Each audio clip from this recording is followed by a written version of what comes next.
2017년에 한국에서 19분짜리 단편 영화가 하나 나왔는데 제목이 조인성을 좋아하세요예요.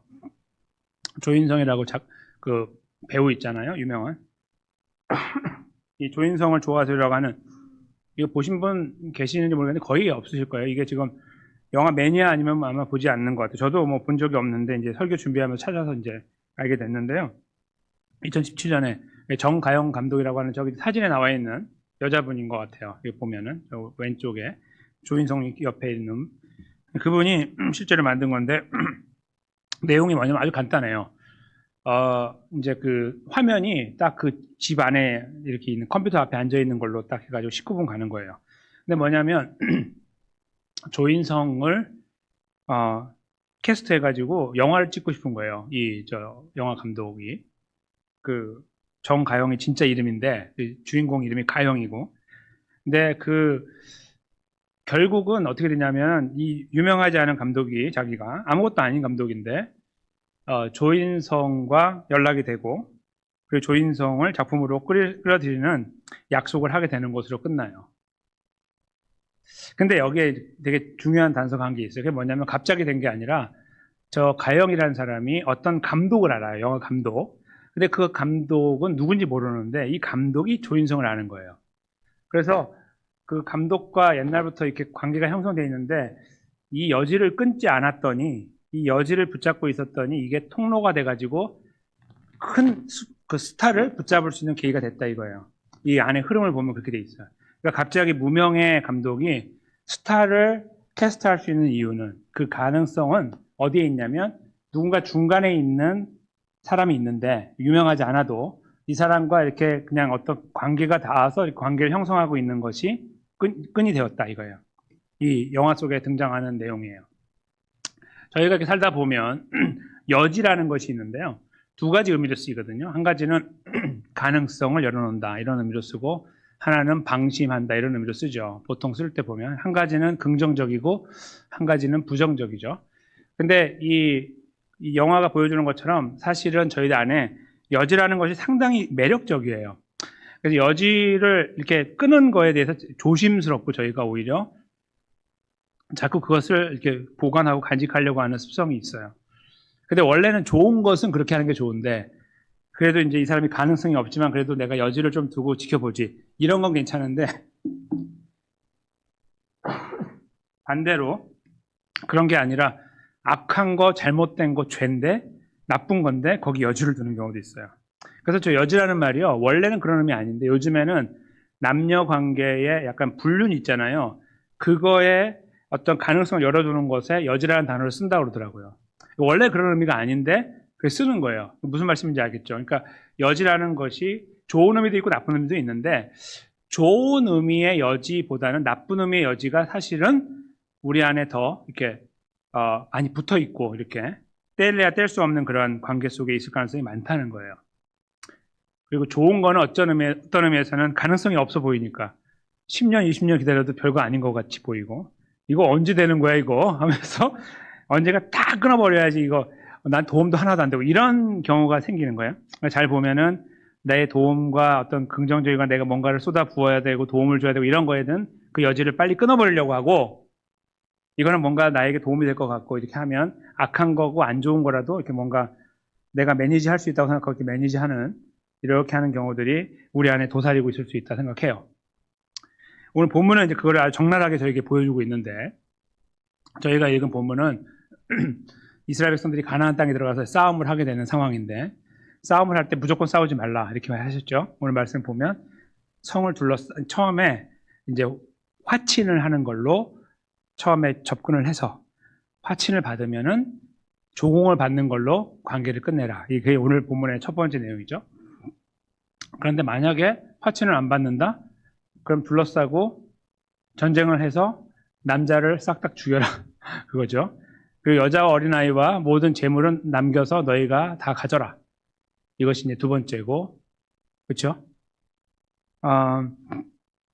그런데 그 두 가지는 저희가 이해가 돼요. 이제 여기 그러니까 오늘 10절부터 시작하는 거죠. 그래서 10절부터 보면 이제 전쟁하려고 하고 화평을 선언하라고 하시고, 그리고 화평하게 하면 이제 그에 대한 조공을 받는 걸로 하라. 11절에 이렇게 돼 있죠. 이게 이제 하나의 여지예요. 좋은 여지. 살리는 여지. 그렇죠? 여지를 두어라. 이런 말씀이죠. 그런데 그 여지가 여의치 않으면, 그렇죠? 여지가 여의치 않으면 12절부터 그걸 거부한다. 그러면 에워싸고 쳐라. 다 죽여라. 13절에 다 죽이라고 말씀하시죠. 그리고 나머지는 너희가 가져라. 다 먹어라. 거기 빼앗은 것은 다 먹어라. 음식 같은 걸 말하겠죠. 그렇게 해서 14절까지 내용으로 이제 하나의 단락이 딱 끊어져요. 두 가지 반응이죠. 하나의 여지를 두고 여지가 여의치 않으면 이렇게 정복하고 벌하고 그렇게 하라. 이렇게 말씀한 거예요. 그게 이제 14절까지 내용인데 15절부터 좀 다른 내용이 나오죠. 보시면 네가 너에게서 멀리 떠난 성읍들 곧 이 민족들에게 속하지 아니한 성읍들에게는 이같이 행하려니와. 아하, 지금 이게 무슨 말인지 여기에서 이제 이게 좀 나눠지는 걸 보게 되는데 지금 이야기한 거 하나님 말씀하신 건 뭐냐면 가나안 땅이 아닌 거예요.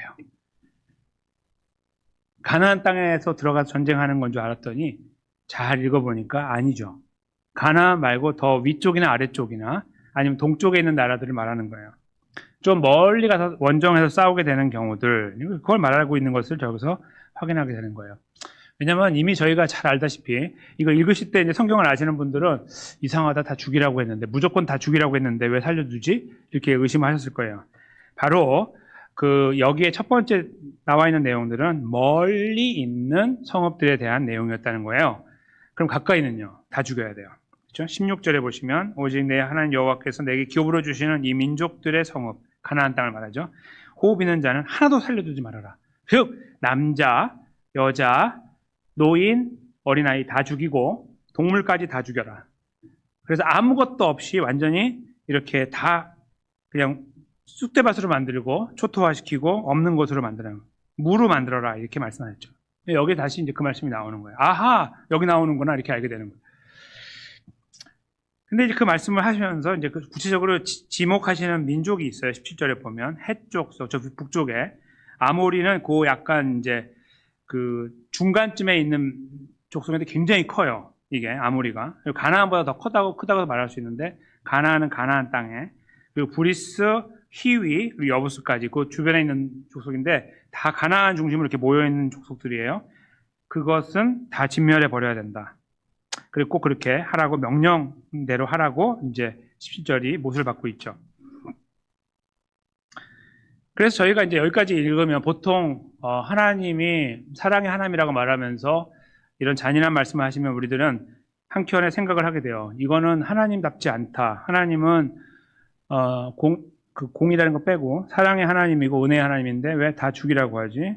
살려줄 건 살려둬야 되는 거 아닌가라고 생각하죠. 근데 생각해 보면요, 남자 다 죽이는 거나 똑같은 거예요.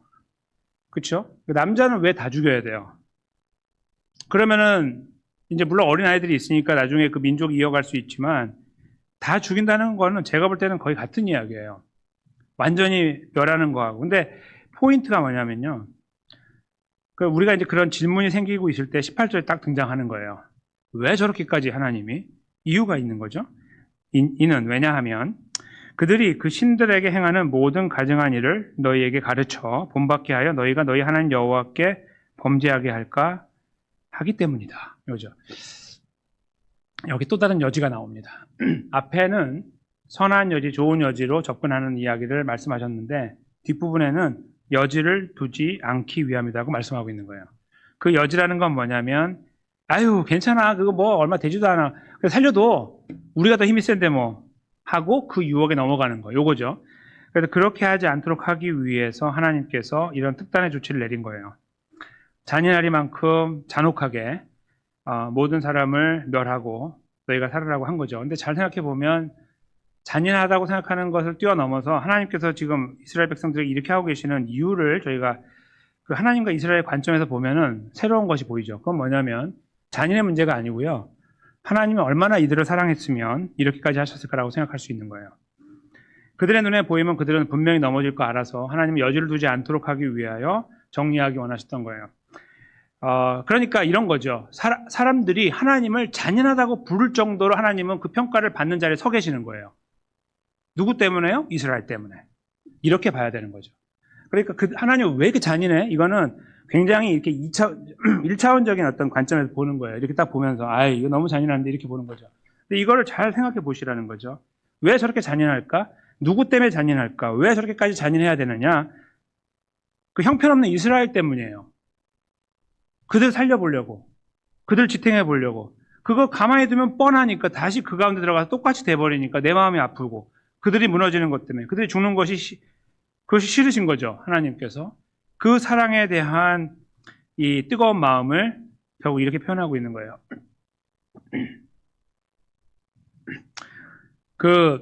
예전에 제가 이렇게 저 살던 옛날 집에 살 때 뱀이 한번 나왔는데 집에 뱀이 이렇게 한 요만한 뱀인데 여기 다녔어요. 근데 나중에 알고 보니까 풀뱀이라고 그래서 그러냐고 그랬는데 독사인 줄 알았어요. 저는. 검정색이고 그래갖고 독사인 줄 알고 삽을 들고 가서 이렇게 탁 한번 찍었는데 그게 죽어가는데 그걸 이렇게 탁탁 쳐가지고 밖으로 빼가지고 머리를 탁 잘랐어요. 왜 그랬냐면 완전히 죽여야 된다고 생각했어요. 여지를 두면 안 된다. 얘가 살아서 만약에 제가 이렇게 탁 찔렀는데 얘가 살다가 이제 거기 어디 숨어 있다가 저희 아이가 굉장히 어렸는데 이게 신발도 안 신고 나가다가 혹시 물리면은 죽을지도 모른다 생각을 한 거예요.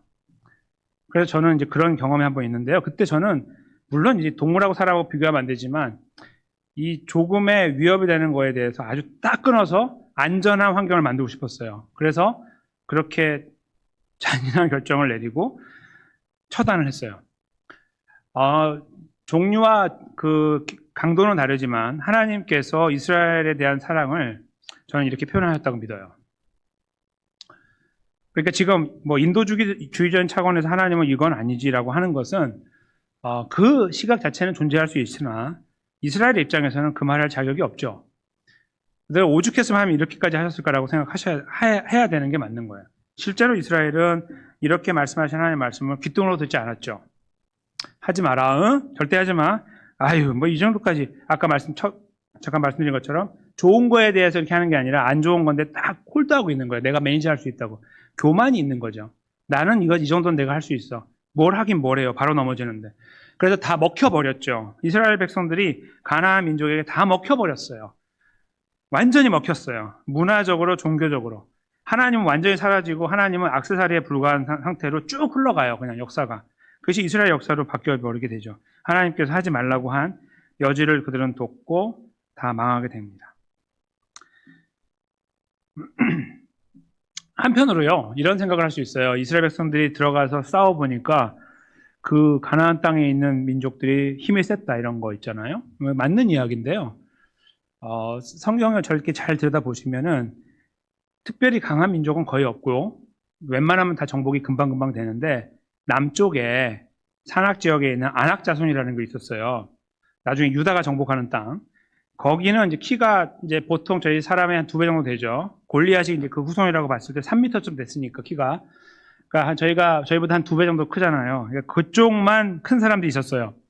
그래서 성경을 잘 보면 그렇게 돼 있어요. 구조가 이렇게 돼 있어요. 다 막 세고 그런 게 아니에요. 잘 보면. 그러니까 사실은 무슨 말씀을 드리냐면 그러면 그 민족은 어떻게 했냐면은 여호수아와 갈렙, 특별히 갈렙이 가가지고 다 정복해 버렸어요.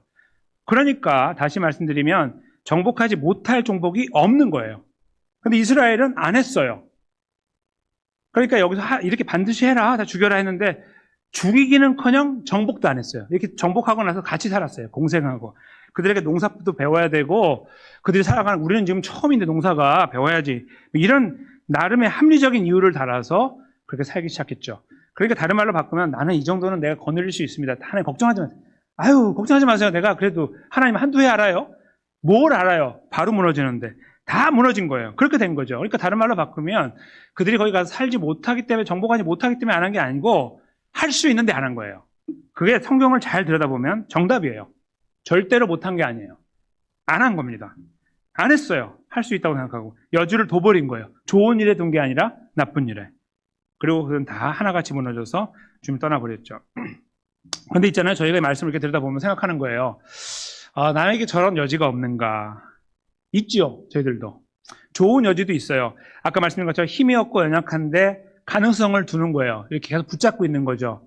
그래서 내가 공급해주고 기다려주고 이런 것들 있잖아요. 그런 것들 할 수 있어요. 너무 선하고 아름다운 문. 오늘 본문의 말씀처럼 그렇게 하라고 한, 자비를 베푸라고 하는 그런 말씀이에요. 거기로 따라갈 수 있는데요. 그거보다 이쪽에 좀 어두운 부분의 여지에 우리는 어쩌면 많이 깊이 들어가 있는지 몰라요. 그것이 무엇인지 모르지만 우리만의 거기에 우리가 발을 담그고 있는지 몰라요. 여지를 두고 있는 거죠. 이스라엘 백성들이 하나님 제가 정복해 보니까 정말 안 되더라고요 라고 하는 거짓말을 하면서 그들을 남겨놨던 것처럼 어쩌면 저희들도 다 우리가 노력하지도 않고 최선을 다하지도 않으면서 이제 거기에 매너리즘에 빠져갖고 거기에 쑥 들어가가지고 아이고 이렇게 사니까 좋네 그냥 이렇게 가지 하는 어떤 그런 세팅 속에 우리는 우리의 발을 담그고 있는지도 모른다는 거예요. 그 여지, 하지 않아야 되는 여지에 우리 자신을 넣어놓고 있는지도 모른다는 거죠.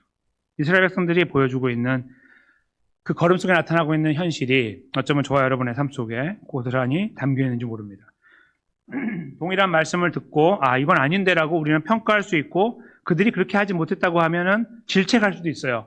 야, 사람들이 그렇게 홍해를 건넌 사람들이 이거밖에 안 돼? 만나를 먹었는데 이거밖에 안 되나? 라고 하는 우리만의 질책 말이죠.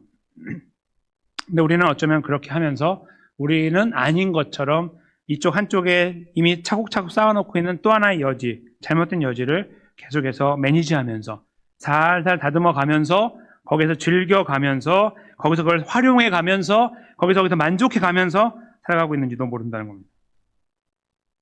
그렇기 때문에 저와 여러분은 그런 가능성 속에 있을 때 우리 안에 큰 두려움과 걱정을 안고 살아갈 수밖에 없는 거예요. 이스라엘 백성들에게는 아직 보이지 않는 구원의 길, 바로 예수 그리스도가 그래서 이 땅에 오신 겁니다. 우리는 할 수 없기 때문에 아무리 100번 1000번 말해도 귀가 따갑게 들어도 우리는 안 해요. 안 해. 그리고 이렇게 핑계를 대죠. 아유, 상황이 그랬습니다, 하나님. 이렇게 돼요. 넘어졌으면 정직하게 고백해야죠. 죄송합니다, 하나님. 그렇게 나가기보다 우리는 여러 가지 또 하나의 여지를 찾으려고 그래요. 피해갈 수 있는 여지가 없을까? 이렇게 했죠. 그런 모양들을 우리가 많이 붙잡고 살아가요. 그래서요, 오늘 본문에 저희가 이 여지의 이야기를 할 때요, 선을 향한 여지가 하나 있다고 하면 죄를 향한 여지가 있다는 것을 확인하게 된 거예요. 거기에 우리가 붙들림 바 되어져 살아가고 있다면 오늘 말씀을 저희가 주의해서 들어야 됩니다. 근데 있잖아요, 잘 생각해 보세요. 여러분과 제가 이런 우리만의 어떤 다 각자가 갖고 있는 여지가 있어요. 그거는요, 막 아주 엄청난 잔인함 이런 게 아닐 수 있는 거예요. 아주 간단한 건데 할 수 있어요. 아니면 우리도 모르는 어떤 미워함이나 어떤 편을 가르는 거나 차별하는 거나 이런 것들로 나타날 수 있는 거죠. 이건 죄가 아닌 것처럼 보이나 죄예요. 근데 그걸 우리가 붙잡고 가는 거예요. 가정 안에 충분히 가능하죠. 부부 간의 관계에 충분히 가능한 이야기고 부모와 자녀 항상 가능한 이야기. 다 열어놨을 때 그런 게 보이는 거예요. 충분히 가능하고 우리는 그걸 붙잡고 가고 있는지 몰라요. 절대 놓지 않고 내가 죽을 때까지 이거 안 놓을 거야. 내가 당한 게 얼만데 이거죠. 난 절대 안 놔. 이거 끝까지 가는 거예요.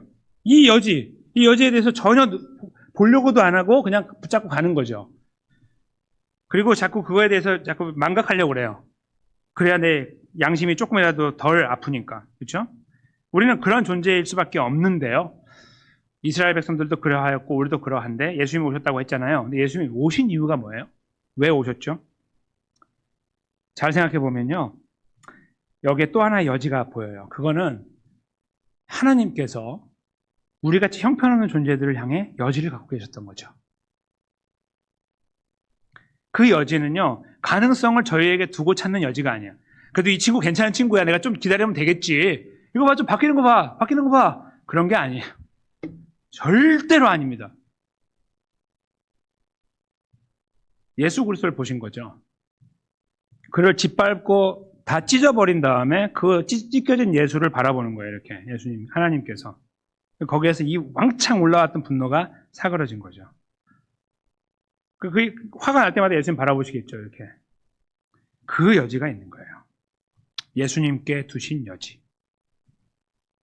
그래서 저와 여러분이 구원의 자리에 지금 서 있는 것이죠. 이사야 선지자를 통해 하나님 말씀하신 내용에 이 내용이 담겨 있어요. 하나님의 여지. 53장 5절 말씀인데요. 함께 잠깐 읽도록 하겠습니다. 그가 찔림은 우리의 허물 때문이요. 그가 상함은 우리의 죄악 때문이라. 그가 징계를 받음으로 우리는 평화를 누리고 그가 채찍에 맞음으로 우리는 나음을 받았도다. 아멘. 네, 예수님이 저렇게 하셨죠. 그러니까 우리가 평화를 누리는 이유가 뭐냐면 착해서가 아니에요. 절대로 아니에요. 성장하고 있기 때문에 믿음이 자라나고 천만의 말씀입니다. 아니에요. 하나님 말씀 그렇게 우리가 설명하지 않아요. 너희가 착하니까 내가 해줄게 그런 게 아니에요. 절대로 그렇게 안 하세요. 할 수도 없고 안 하세요. 불가능하니까. 이거예요 바로. 우리가 평화를 누린 거요? 그가 징계를 받았기 때문입니다. 우리가 나음을 입은 거요? 그가 터졌기 때문이에요. 터졌기 때문이죠. 그 예수 그리스도의 걸음 때문에 하나님은 여지가 생긴 거예요. 우리를 품을 수 있는.